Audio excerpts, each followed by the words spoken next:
Social media रे BJD Congress बाहाघर card कटाक्ष कले बीजेपी मुखपात्र अनिल विश्वाल। बीजेडी कांग्रेस मेंट को हताशार मेंट कही कटाक्ष। राज्यसभा निर्वाचन को नहीं सरगरम राजनीति।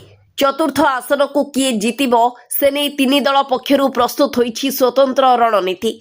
स्वाधीन प्रार्थी दिलीप राय जीतिबे ना बीजेडी कांग्रेस रो मिलित प्रार्थी डाक्टर दतेश्वर होता बाजी मारिबे ताकू नहीं चित्र एपर्यंत स्पष्ट हुई नहीं। आउ एसबु मध्य बीजेडी कांग्रेस को कटाक्ष करिसेंती बीजेपी मुखपात्र अनिल विश्वाल। बीजेडी कांग्रेस रो राजनैतिक बाहाघर पोस्ट को नहीं जोर धरिछि चर्चा। कांग्रेस बीजेडी मिलित प्रार्थी देबाकू नहीं सोशल मीडिया रे बीजेपी मुखपात्र अनिल विश्वाल एमिति कटाक्ष भरा पोस्ट करिसेंती। सोशल मीडिया प्लेटफॉर्म रे अनिल कांग्रेस बीजेडी रो बाहाघर रो निमंत्रण कार्ड को पोस्ट करिसेंती। आ पोस्ट एबे बेस वायरल हेबारे लागिछि। से एक पोस्ट करबा सह लिखिछंती राज्य रे बीजेडी और कांग्रेस मेंट करबा एक हताशार मेंट।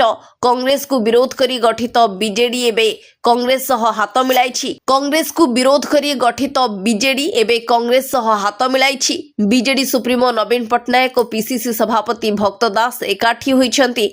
दीर्घ दिन हेब नवीन पट्टनायक को भक्त दास समालोचना करि आसुथिले।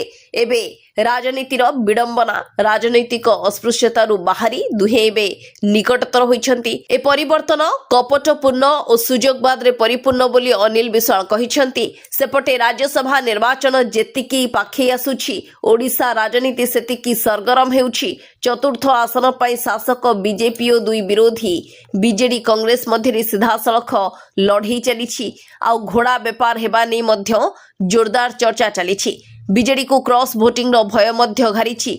एमिति स्थिति रे निज विधायकंक पई हुइप जारी करिछि बीजेडी। 13 तारीख रु 16 तारीख पर्यंत भुवनेश्वर न छाड़िबाकू बीजेडी सभापति नवीन पट्टनायक निज विधायकंकू सफा सफा जणाई दैछन्ति।